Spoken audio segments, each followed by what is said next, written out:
नमस्कार, आप देख रहे हैं प्राइम टीवी और मैं हूं आपके साथ मुस्कान अजमानी। बुलेटिन की शुरुआत बड़ी खबर से होगी, जहां दिल्ली में आयोजित होने वाले G20 सम्मेलन को लेकर गाजियाबाद में भी तैयारियां जोरों पर है। G20 सम्मेलन में विदेश से आने वाले फॉरेन डेलीगेट्स की फ्लाइट हिंडन एयरपोर्ट के सिविल टर्मिनल पर लैंड करेगी और यहां से उन्हें वजीराबाद रोड होते हुए एलिवेटेड रोड होकर दिल्ली मेरठ एक्सप्रेसवे से प्रगति मैदान ले जाने की व्यवस्था की जाएगी। इसको लेकर विभागों के साथ बैठक भी हो चुकी है और सुरक्षा की सारी जिम्मेदारियां गाजियाबाद के अलग अलग विभागों को भी सौंप दी गई है।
और नागद्वार तक जो रूट है, रूट को तैयार कराया जाएगा, उसको पैच फ्री कराया जाएगा, डिवाइडर, सेंट्रल वर्ज की रिपेयर, प्रकाश व्यवस्था एवं G20 की ब्रांडिंग, लोगो और वॉल मोटिव्स, ये सब कार्य कराए जाएंगे। सुरक्षा के लिए हाथ से भी हिडन सिविल टर्मिनल से लेकर दिल्ली बॉर्डर तक सुरक्षा चौक चौबंद की गई है।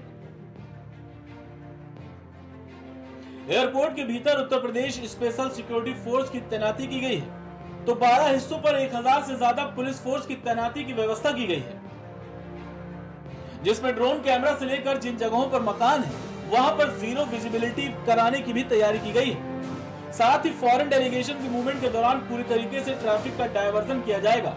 ये सभी तैयारी 3 सितंबर तक पूरी करने की निर्देश दिए गए हैं। जैसा आपको ज्ञात है कि दिल्ली में इंटरनेशनल G20 समिट ऑर्गेनाइज किया जा रहा है, तो उसी क्रम में जो हिंडन एयरपोर्ट है गाजियाबाद का, उसको भी एक सेकेंडरी एयरपोर्ट के रूप में रखा गया है और यहाँ पर सारी सुरक्षा संबंधी तैयारियों के लिए गाजियाबाद पुलिस की ओर से सभी तैयारियां कर ली गई हैं और जो भी यहाँ पर फॉरेन नेशनल्स आएंगे उनका यहाँ पर एयरपोर्ट पर इमिग्रेशन के काउंटर सेटअप कर लिए गए हैं और एयरपोर्ट से लेकर उनको दिल्ली के लिए जो भी रास्ता जाता है, उस पूरे रास्ते के अलॉन्ग हमने ट्रैफिक के ड्यूटीज़ पॉइंट्स को चिन्हित कर लिया गया है और पूरे रास्ते के अलॉन्ग डिप्लॉयमेंट भी हमने फाइनलाइज कर लिया है।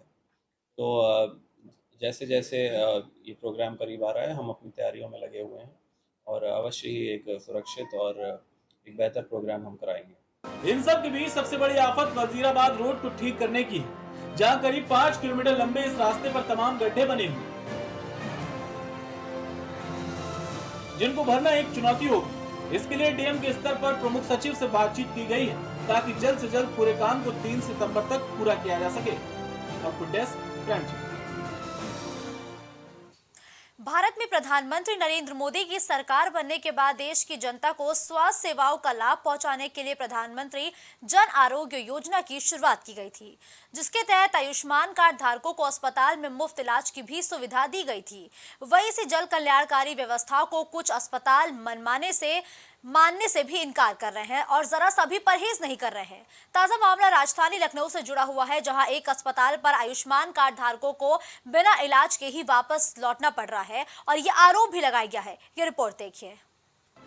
लखनऊ के सीतापुर रोड योजना स्थित बटहा सबोली गांव के निवासी अशोक रावत ने जानकीपुरम स्थित विशाल हॉस्पिटल पर आरोप लगाते हुए कहा कि अस्पताल कर्मियों ने आयुष्मान कार्ड से इलाज करने के लिए मना कर दिया, जबकि अस्पताल परिसर में बड़े बड़े अक्षरों में लिखा था कि यहाँ पर आयुष्मान का इलाज मुफ्त होता है। दरअसल सबोली निवासी अशोक रावत के बेटे कौशल रावत की तबीयत अचानक खराब हुई तो अशोक को पास के विशाल अस्पताल में भर्ती कराया, जहां पर उसका इलाज डॉक्टर राहुल यादव ने शुरू कर दिया। मरीज के पिता अशोक रावत का कहना है कि 2 दिन में इलाज के दौरान 30 से 40 हजार रुपए का बिल बना दिया गया और हॉस्पिटल द्वारा एक दवा मंगाई गई जिसकी कीमत अस्पताल के मेडिकल स्टोर में 7,325 रुपए है। वहीं इसी दवा का रेट बाहर के मेडिकल स्टोरों पर 4,600 रुपए लगभग है। ये जो मरीज आए ये एक अल्कोहलिक सिरोसिस है, इनका 70-80% लिवर डैमेज है, 10 के अराउंड इनका जॉन्डिस लेवल 9-10 के अराउंड इनका जॉन्डिस लेवल था, पेट में काफ़ी पानी था। तो ऐसे मरीजों में थोड़ा सा हमें पता नहीं रहता कि रिजल्ट लास्ट में क्या होगा। हम भर्ती भी कर लें, फिर लास्ट में रिकवरी कितनी हो और लिवर पूरा फेल ना हो जाए, कभी ट्रांसप्लांट सेंटर ना रेफर करना पड़े। तो ये सब चीज़ों का नज़रिया देखते हुए हम थोड़ा सा आयुष्मान के लिए हिचकते नहीं सर। इसमें जैसे जो होता है कि एक तो गैस्ट्रो पैनल में नहीं, जनरल फिजिशियन पैनल में इसका इलाज होता है।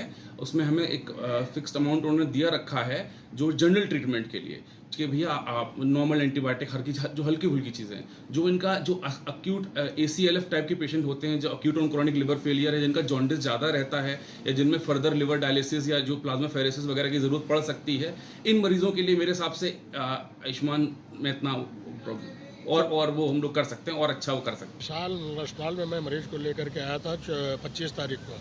तो यहाँ पे मैंने कहा था मेरा इस लड़के का आयुष्मान कार्ड बना हुआ है, इसका आयुष्मान से इलाज हो जाएगा। तो डॉक्टर ने कहा था हो जाएगा, लेकिन राहुल सर के आने के बाद।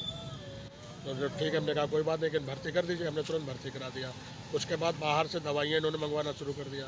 जाँच बाहरी से करवाया, 1-2 जाँचें यहाँ की जो हल्की जाँच है, बाकी बाहर छोटी दवाइयाँ जो है वो यहाँ से दे दी है, और जो बड़ी दवाइयाँ जो महंगी हैं वो बाहर इन्होंने लिख दिया।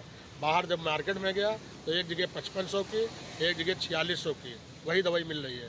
और यहाँ पे जब बात किए तो यहाँ पे मालूम कि 7300 7,325 रुपये की दवाई है। फिर हमने लेने से इनकार कर दिया। मेरी लड़की ऊपर थी कामनी रावत, उसने नर्स से पूछा, नर्स ने कहा बाहर की दवाई मैं नहीं चढ़ाता हूँ यहाँ पे। तो उसने कहा कि जब बाहर की दवाई आप नहीं चढ़ाते हो, कल बाहर के टेबलेट वगैरह लिखे थे तो क्यों ले लिए, ये भी मत लेते। यही एक हमारा सबसे बड़ा विवाद हो गया है। अगर एक तो महंगी दवाइयाँ दे रहे, एक दवाई पे 3-3, 4-4 हज़ार रुपये ले रहे, क्यों ले रहे हैं भाई।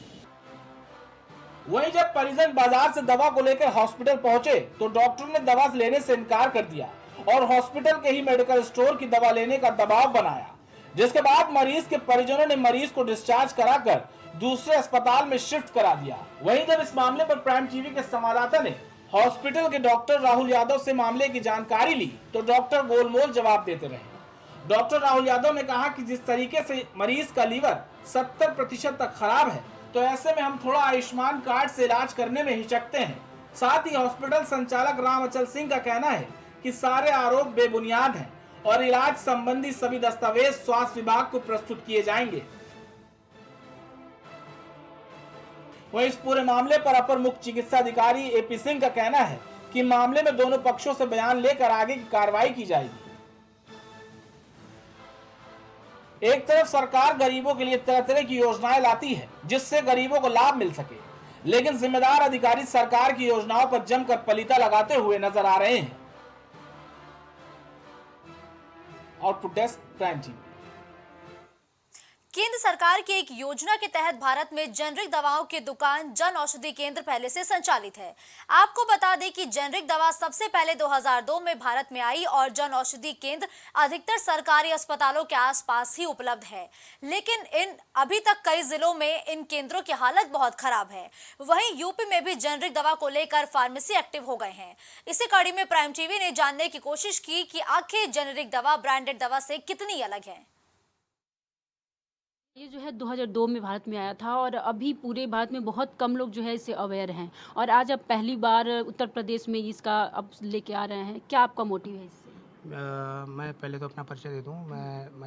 मैं आलोक कुमार, फार्मासिस्ट। मेरा कॉन्सेप्ट यह है कि सरकार की मंशानुरूप जो जेनरिक दवाइयां हैं और जो ब्रांडेड दवाइयां हैं, इन दवाइयों में कोई भी फ़र्क नहीं होता है काम करने में। ये दोनों सेम प्रभाव करती हैं शरीर पे।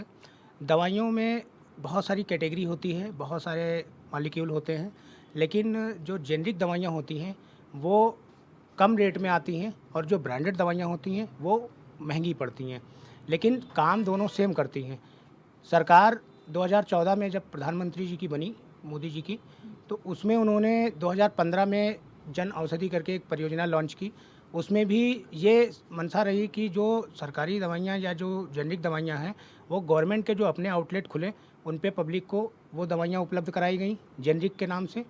और ये जो हमारी संस्था अभी ये नया हमने आउटलेट लखनऊ में पहला आउटलेट गोमती नगर बिजेंद्र खंड में खोला है, इस आउटलेट में भी जेनरिक दवाइयाँ ब्रांडेड कंपनी की कम रेट में पब्लिक को उपलब्ध होंगी। और इसके अलावा दवाइयों के अलावा घरेलू सामान, कॉस्मेटिक और बच्चों के बेबी फूड और बहुत सारे सर्जिकल सभी चीज़ों पे कंपनी का एक बारकोड है। कंपनी ने अपनी एक बारकोड बिलिंग फिक्स की है, पक्का बिल मिलता है। दवाइयों पे जितनी भी MRP है उनसे 80% तक 90% तक डिस्काउंट रेट पे दवाइयाँ उपलब्ध होंगी। और सबसे अच्छी बात है इस कंपनी की कि इसके पास बहुत ही वाइड रेंज है। आप किसी भी चीज़ को अगर उपलब्ध नहीं है, अगर आप नोट कराते हैं, वो भी कंपनी प्रोवाइड करती है। अच्छा, इसमें ये बताइए पेटेंट और जेनरिक दवाई जो आजकल बहुत लोग इसे कम जानते हैं, इसमें अंतर क्या है? देखिए, पेटेंट और जेनरिक में कुछ भी अंतर नहीं है, सिर्फ एक इतना सा अंतर है, किसी भी मॉलिक्यूल की पार्टिकुलर जब कोई भी कंपनी या कोई भी संस्था उसकी खोज करती है तो उस पर सरकार से 15 साल 20 साल का उसका पेटेंट लेती है। पेटेंट कंप्लीट होने के बाद उस कंपनी के द्वारा उस दवाई पे पार्टिकुलर जो पेटेंट होता है वो पूर्णतः समाप्त हो जाता है। और जैसे ही पेटेंट समाप्त होता है फिर उस सरकार को एक अपना राइट होता है कि उस मॉलिक्यूल को विभिन्न कंपनियों को उपलब्ध करा दिया जाए और वो कंपनियां उस मॉलिक्यूल को अपने अपने ब्रांड नेम से बाज़ार में उपलब्ध करा दें। क्या होता है कि कोई भी जैसे कैडिला, सिप्ला, सन फार्मा, डॉक्टर मोरपेन, बहुत सारी ऐसी कंपनियां हैं भारत में, वो कंपनियां उन दवाइयों को अपने अपने ब्रांड नेम से बनाती हैं। सबका अपना अपना MRP होता है, सबकी अपनी अपनी मार्केटिंग स्ट्रेटजी होती है। पब्लिक को बस इतना समझना है कि जो जेनरिक दवाइयां हैं और जो ब्रांडेड दवाइयां हैं उनमें समानता सेम काम करती हैं, कोई भी डिफरेंट नहीं है।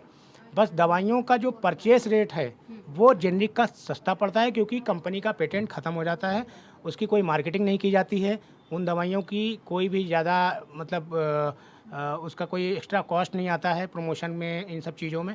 लेकिन जो पेटेंट दवाइयाँ हैं उनका कंपनी प्रमोशन करवाती है, उनका अतिरिक्त और खर्चा आता है, इसलिए वो थोड़ा सा महंगी पड़ती हैं। लेकिन अभी भारत में ही नहीं पूरे वर्ल्ड में जेनरिक दवाइयों का बहुत बड़ा प्रभाव और बहुत ही बड़ा एक मार्केट है। 80% मार्केट जेनरिक दवाइयों का है।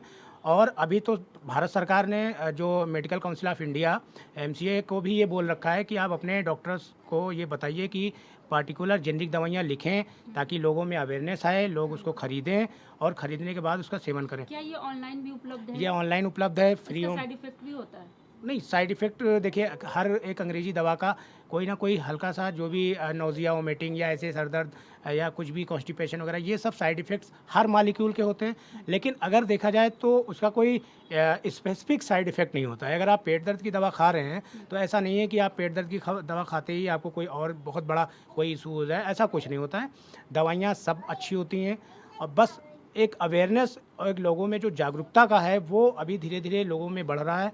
और जेनरिक दवाइयाँ बहुत बड़े स्तर पे आज विश्व में जेनरिक दवाइयाँ लोगों को उपलब्ध हो रही हैं। भारत में भी, भारत पूरे वर्ल्ड का सबसे बड़ा जेनरिक एक्सपोर्टर है।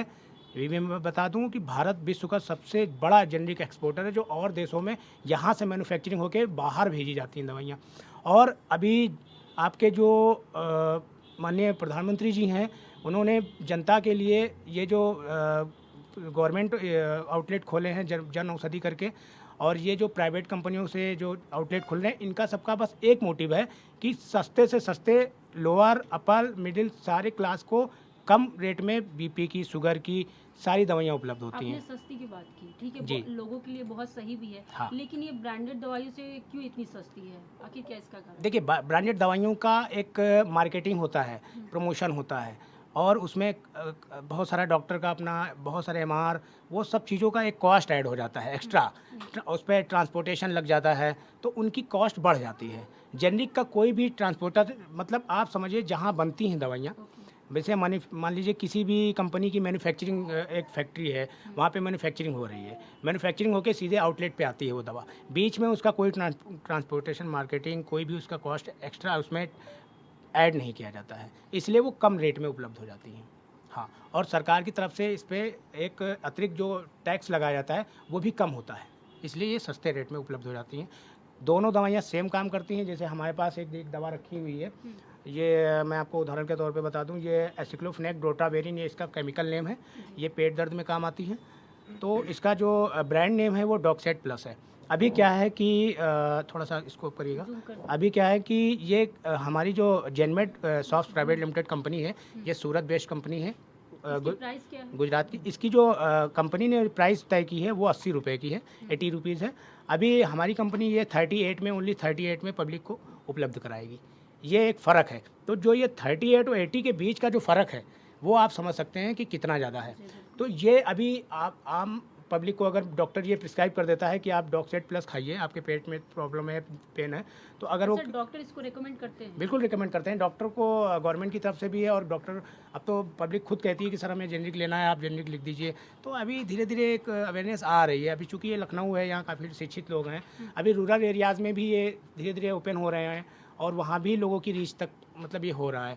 और एक हमारा जो मेन मोटिव है कि मैं चूँकि चिकित्सा या मेडिकल फील्ड से हूँ, तो मेरा मोटिव है कि मैं लोगों को अपने एफर्ट से या अपनी मेहनत से जितनी कम सस्ते रेटों में या अपनी तरफ से जो भी मैं सेवा दे पाऊँ जनता को, वो हमारा मेन उद्देश्य है।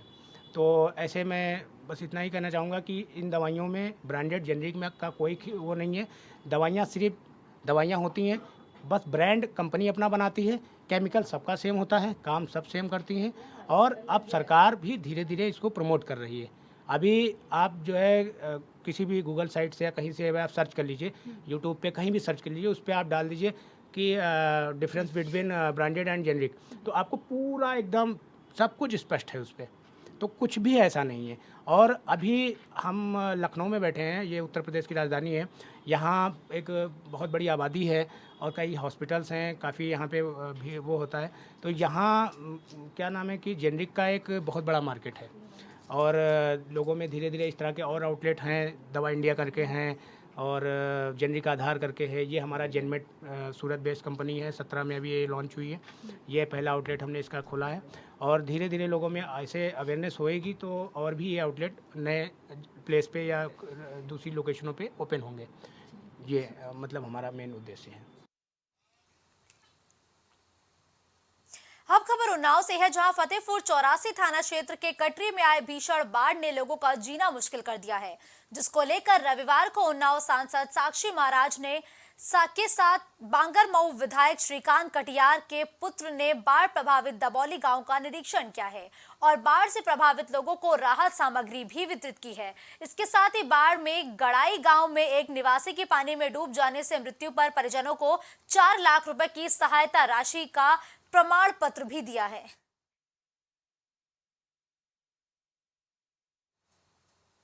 औरैया के अरवा कटरा थाना क्षेत्र के फैजुल्लापुर में एक युवती का शव संदिग्ध परिस्थिति में फांसी के फंदे से लटकता मिलने से इलाके में सनसनी फैल गई है। आपको बता दें कि युवती की उम्र करीब 23 साल की थी और उसका 9 महीने का एक लड़का भी है। वही सूचना मिलते ही मौके पर पहुंची पुलिस ने घटनास्थल का निरीक्षण किया और परिजनों से पूछताछ की, जिसमें पता चला कि युवती 24 अगस्त को अपने मायके रक्षाबंधन मनाने के लिए अपने पुत्र विनायक के साथ गई थी और दूसरे दिन ही भारती का भाई इटावा छोड़ गया और वो वापस लौट आई। मायके से लौटने के बाद से भारती देवी गुमसुम रहती थी। फिलहाल पुलिस को परिजनों से कोई तहरीर नहीं मिली है। तहरीर मिलने पर नियम के अनुसार ही पुलिस आगे की कार्रवाई करेगी।